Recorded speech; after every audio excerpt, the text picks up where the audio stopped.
kuliah 5 tahun, 4-5 tahun, cuma jadi OB.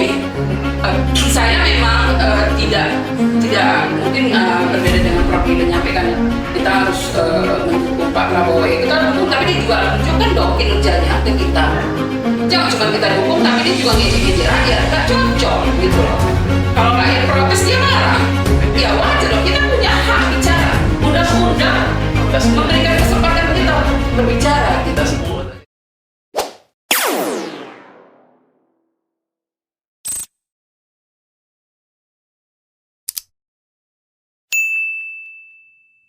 Nasionalisme dan tenaga kerja.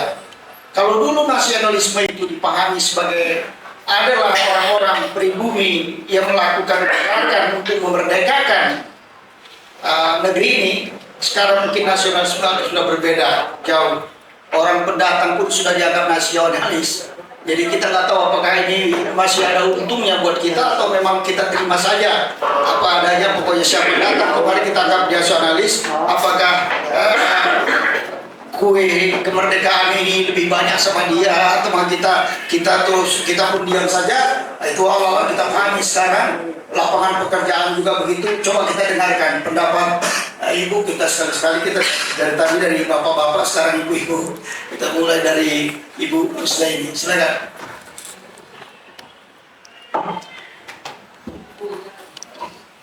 Bismillahirrahmanirrahim. Assalamualaikum warahmatullahi wabarakatuh.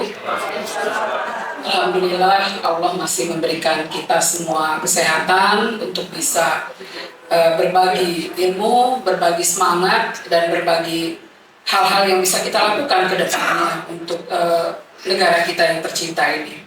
Terima kasih kami ucapkan kepada GIP NKRI, khususnya Bang Masri dan teman-teman pengurus dan panitia yang telah mengundang saya dan mengajak untuk ikut memberikan kontribusi pemikiran. Saya akan membicarakan tentang nasionalisme dan peluang tenaga kerja. Mungkin kita bahas dari kesempatan kerja. Pada pasal Undang-Undang 1945, pasal 27 ayat 2, bahwa sebenarnya hak untuk mendapatkan pekerjaan itu dijamin oleh negara ke seluruh bangsa untuk kemakmuran dan hak juga memiliki pendapatan. Nah, tapi 80 tahun merdeka, kalau 80 tahun ini seharusnya kita ini udah, maaf cakapnya udah goyang-goyang kaki ya. Kalau saya dengar tadi dari Gita, karena keluarganya ada yang di Malaysia, itu Malaysia merdeka, satu keluarga dikasih 1.000 ringgit gitu ya, per keluarga gitu. Kita baru-baru 1.000 ringgit. Mereka menghabiskan biaya semeriah mungkin di acara setiap kemerdekaan, peringatan, tapi begitu banyaknya orang yang nggak makan, ya, tanpa pernah ada dipikirkan, ya. Nah, dan kemudian kita bisa melihat bahwa meskipun katanya penurunan pengangguran itu semakin menurun, tapi yang terjadi berdasarkan itu kan statistik Indonesia. Malu dong pemerintah kalau dibilang penganggurannya makin tinggi, berarti kan dia tidak berhasil, ya kan? Diturunlah angka itu. Tapi ketika ada survei dari IMF dari Asia Tenggara, siapa pengangguran tertinggi? Indonesia, ya. Malu kita loh. Pengangguran tertinggi itu justru Indonesia, 5,2% dari penduduk Indonesia yang usia kerja. Ya, sementara dari data statistik menurun, hanya tinggal 7 juta. Padahal kenyataannya itu kalau dihitung dari itu sekitar berapa juta yang dari tenaga kerja itu yang tidak bekerja saat ini. Coba kita lihat apa yang dilakukan Presiden saat ini. Kalau yang 10 tahun sebelumnya kita udah nggak bisa bicara. Kita berharap yang setahun ini ada gerakan dengan janji-janji manis ketika kampanye 19 juta lapangan kerja. Kalau 19 juta lapangan kerja dan kita bisa lihat dari statistik itu sekitar 7 juta usia kerja yang tidak bekerja, harusnya sudah selesai. Kalaupun tidak semua, mungkin separuhnya harusnya sudah selesai. Tapi apa yang terjadi saat ini? Kita nggak usah jauh-jauh melihatnya. Di sekitar kita, semakin banyak orang yang menangis, semakin banyak orang yang tidak bisa bekerja, dan semakin banyak orang yang tidak punya kerja. Kenapa saya bisa mengatakan begitu? Banyak yang melamar ke saya S1, jadi OB pun jadi. Atau apapun jadi. Aneh kan, capek-capek kuliah 5 tahun, 4-5 tahun, cuma jadi OB. Nggak cocok kan sebenarnya. apa? Itu yang terjadi. Coba tanya adik-adik mahasiswa ini yang ya selesai, apa dia langsung bisa mendapatkan pekerjaan? Tidak bisa, tidak semudah itu. Sekarang semuanya perlu ordal. Di mana-mana ada ordal. Kemarin yang saya paling kagetnya gitu ya, orang yang, maaf ya, ini saya kecilkan dikit, yang menyogok langsung masuk polisi cuma Bintara 800 juta. Saya bilang gila itu. Dan itu dikejar. Artinya apa? Dia mengeluarkan segitu. Ketika dia kembali, dia kan harus keluar menerima, ibarat kita jualan. Masa kita cuma mau untung 2 kali lipat? 100 kali lipat dong. Nah, ujungnya apa? Korupsi. Inilah negara yang salah urus.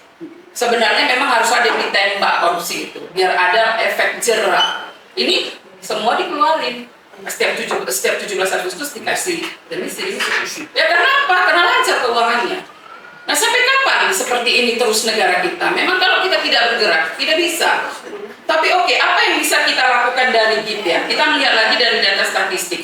Usia yang sulit mendapatkan kerja itu adalah usia Gen Z ya, atau milenial ya, yang sudah dia tamat, itu memang sulit. Memang kita akui, mohon maaf kalau saya ada salah, pendidikan di Indonesia ini banyak yang tidak profesi. Jadi ketika dia mencari kerja itu dia sulit karena kemampuan dia terbatas, tidak sesuai ilmu yang dia dapat di kuliah dengan apa yang dia kerjakan. Sama tadi kenapa dia menjadi OB, dia nggak tahu apa yang dikerjakannya. Nah mungkin harus ada juga, memang SMK itu dibentuk memang bagus ya menurut saya, karena dia langsung bisa bekerja. Nah yang S1 ini, memang ada yang profesi, ada yang tidak profesi, contohnya manajemen, sosial, apa kan bingung dia mau kerja di mana. Ya. Nah mungkin itu perlu jadi pemikiran kita, apa nanti yang harus dilakukan GIP ya, nanti kita di akhirnya kita bahas. Kemudian juga, kenapa banyak pengangguran di kita? Saya lihat di statistik, tenaga kerja asing itu semakin meningkat.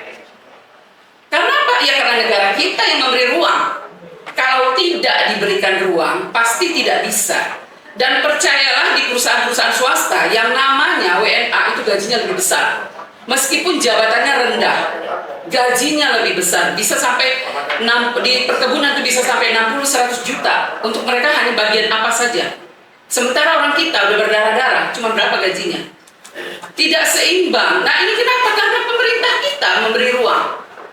Jadi ya kita ini memang gini lah ibaratnya menurut saya, kita merdeka, tapi rakyatnya tidak merdeka. Saya tidak merasakan kemerdekaan. Saya hanya melihat, oh ya udah memang waktunya tanggal 17 Agustus. Tapi kita bukan makin merdeka. Kalau kita makin merdeka, maaf ya, di zaman dulu saya udah setengah abad usia lewat, saya merasa dulu tuh kita masih lebih longgar, lebih bisa berbuat sesuatu. Sekarang semakin sulit. Kenapa? Semua biaya tinggi, tetapi kehidupan, pendapatan semuanya tidak sesuai dengan apa yang kita harapkan. Ya harusnya negara kita, kalau kita berpikir, Indonesia dengan sekian banyak pulau, sekian banyak penghasilan, saking banyaknya kita, saking banyaknya orang yang mau menjajah Indonesia, kita tidak boleh miskin harusnya. Sumatera Utara ini aja sebenarnya, kalau sendiri berdiri, ya maaf bukan mau mengajak sendiri berdiri, kita udah kaya banget. Ya Aceh itu juga udah kaya banget sebenarnya. Nah itu sebenarnya yang terjadi, tapi yang inilah kalau saya bilang, saya memang tidak mungkin berbeda dengan Prof. Lido menyampaikan kita harus mendukung Pak Prabowo. Ya kita dukung, tapi dia juga harus tunjukkan dong kinerjanya ke kita. Jangan cuma kita dukung, tapi dia juga ngejek-ngejek rakyat, nggak cocok gitu loh. Kalau rakyat protes dia marah, ya wajar dong, kita punya hak bicara.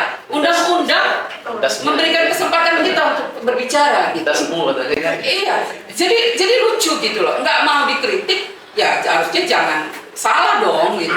Baiknya sama-sama gitu, kita tunjukkan apa gitu ya.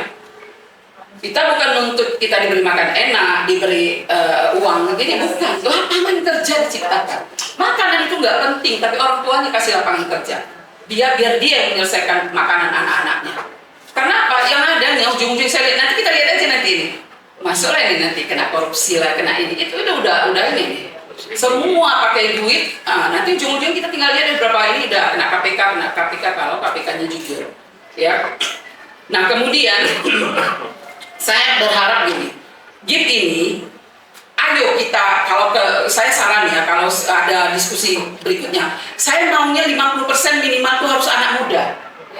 Ini nggak ada gunanya, maaf kalau kita ini udah matang nih semuanya. Ya udah istilahnya otak kita ini udah tahu, kita ini udah pejuang, udah berdarah-darah. Kalau memang misalnya kita ada perang dulu, kita udah berdarah di depan. Tapi adik-adik ini kemana? Maaf tadi ketika Rida sempat bilang ya cara pendekatan kita ke anak-anak itu harus gini, makanya susah ngajak sholat, itu bullshit kalau dia berdasarkan Islam, dan tak benar itu.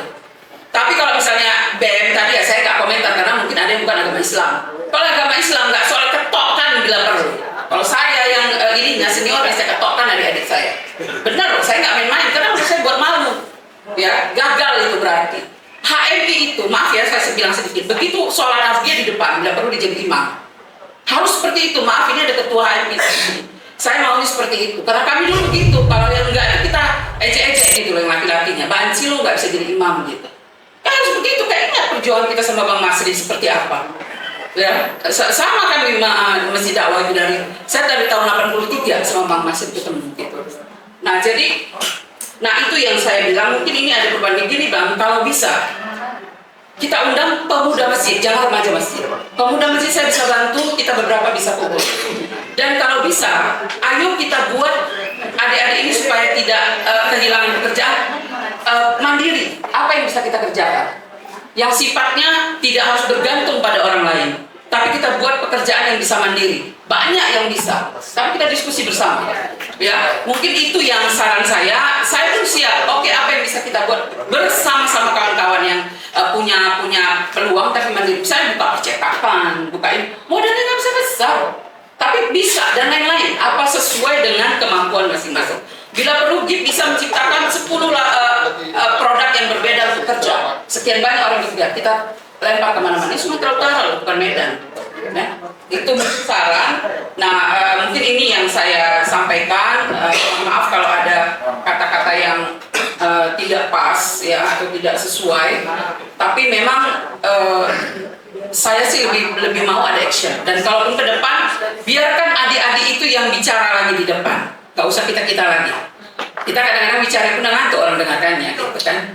Ya maaf ya, bukan apa-apa. Kalau adik-adik itu kita mau tahu mau mereka itu apa, keinginan mereka itu apa. Nah, dibagilah, mungkin lebih banyak anak-anak muda. Kita kasih ruang. Nah, kalau GIP bisa seperti itu keren, benar. Kita dukung, ya. Assalamualaikum warahmatullahi wabarakatuh.